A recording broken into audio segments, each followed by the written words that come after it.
Nioh 3 is out, and a lot of people probably feel the same way I did. They think the game looks cool, but aren't sure if they want to buy it. When a game is $64.99, you want to be sure. It's exciting when a new game comes out. It's nice to be part of the discussion, especially when everyone is playing the same game at the same time. It can also be difficult to decide if you want to buy the game on release or to wait for a sale. Now, of course, you can find loads of reviews on YouTube, and these can be helpful, but I want to make a short video discussing my own experience with the game.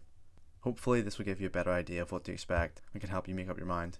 At this point, I have around 10 hours into the game, and while this is a fair amount, I still haven't made a ton of progress into the story. I have mainly been messing around and exploring the map, just learning how the game works. Keep that in mind moving forward, because my thoughts might change depending on how the rest of the game goes. But up to now, Nioh 3 has been really good. It surprised me with how good it's been. I've played both Nioh and Nioh 2 a couple of years back, so I'm fairly familiar with the style of game and how it plays, but Nioh 3 feels entirely different from the previous games. All the things I loved about this series, like the customization, the combat, weapons, magic, builds, and the bosses, have all been carried over and expanded on in this game, and the things I found pretty forgettable, like the mission style progress, has been overhauled completely.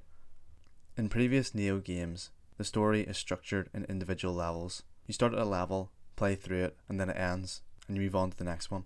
This progression had no interconnectivity the way Souls games do, or any other game really. It made the story really hard to follow, and you weren't really that interested in it. This limited the exploration and the overall game content, as each section was completely isolated from the others. If you didn't connect with this either, or if that doesn't sound appealing, then you'll be happy to know that Nioh 3 has changed everything. The biggest change, obviously, is the open world. It's insane how much this has helped the game feel more complete. They have taken all the strengths from the level system and somehow meshed these together into a huge open world, meaning there is so much content to explore. As I said, the majority of my 10 hours have been getting lost in this world. The map is detailed and inviting, so the exploration feels fun and structured. You can always see where you are. The map will also highlight shrines or any hidden secrets to reward you. It just feels good to play. It's super responsive and just fun.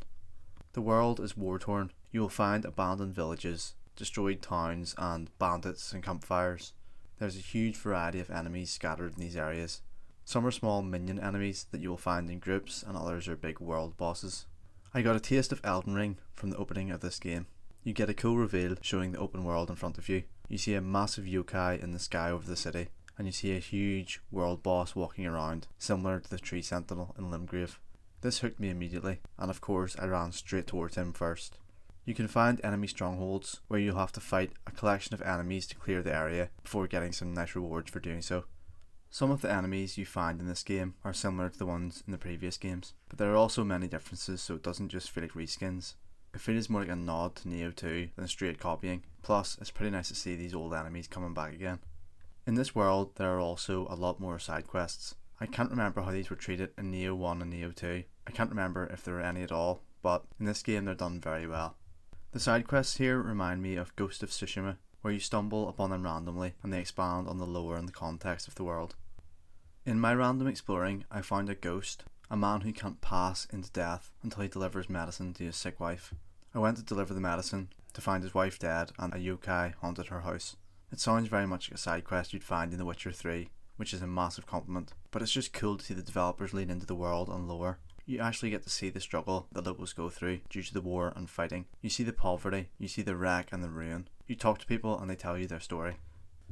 One thing that hasn't changed, and didn't need to, is the weapons and the build variety. Nioh has always excelled here. It has always had great weapons and allowed you to switch builds and playstyles. Nioh 3 leans into this more than ever. There are so many loot drops from defeating enemies, opening chests, or just exploring the world, and your inventory will be filled with countless weapons and gear that you can use to make your character stronger. This did get a bit jarring in the previous Nioh games, simply because you had too much loot and it got difficult and frustrating to manoeuvre through it, but hopefully Nioh can handle this inventory more gracefully. It is extremely fun though to chop and change between your weapons. Literally every encounter you can find a better weapon than the one you're currently using, especially now that you have two characters, meaning the combat always feels fresh. And as always, there's ninjutsu and magic you can use, spells you can cast, buffs and boons you can apply. The game is complex and deep. There are many systems you can utilise, skill points you can acquire. You can skim over these methods if you aren't interested, but they give a nice unique angle to the gameplay, and can make your character's playstyle more advanced. I have been using the Flame Talisman to set my weapon alight, and the Power Talisman to make my character stronger. As you may already know, you play as two characters in Nioh 3, a samurai and a ninja. You can swap between these two at any time, even in the middle of combat, allowing for a flexible approach to challenges.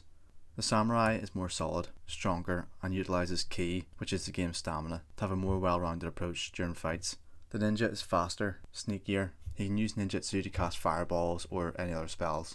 This offers a unique style of gameplay, keeping it fresh and exciting. Each character has different weapons they can use and skills they can acquire. So far, the ninja seems absolutely broken. I've been using hatchets and feel like I'm blowing through every enemy. He has crazy combos that stagger an enemy, letting you do an insane amount of damage. The main difference between the two characters is that the samurai can quickly recover stamina after swings if you time your buttons right. This means that the better you get, the more effectively you'll use your stamina, allowing better combos and more damage. Instead of this, the ninja can quickly dash away after swings by pressing the same button. This is useful for getting in, doing good damage, and then spinning out safely. For me, I've found the best approach to be switching between these characters as much as possible. So far, I've fought a couple of bosses. These I can't really talk about, not because of spoilers or anything, just that they're kind of exactly what you would expect them to be. The fights are fast and punishing. A strength of the Nioh series has always been the unique boss designs, and so far the bosses here have been really cool. In terms of difficulty, I'd say so far it's been challenging, but nothing outright difficult. The first big story boss took me around 3 tries. Nioh 2 seemed infinitely harder than this one. Of course this could be because of the heaps of exploration I've done, or maybe it's just easier to level up, or maybe the game's just not as hard, but this could change moving forward, because as I said, I'm only just beginning the game. When this game was released, I wasn't sure whether or not I was going to buy it. I was pretty confident I would enjoy it because I've enjoyed all the other ones, but I didn't know if I was prepared to spend all of the hours playing it, and $64.99 is expensive for a game you aren't certain about.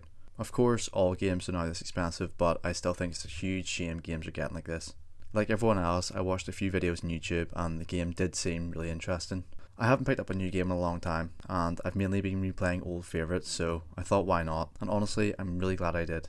I will probably make another video on this game later, once I've completed it, but for now I think this game is absolutely worth picking up if you think it looks interesting.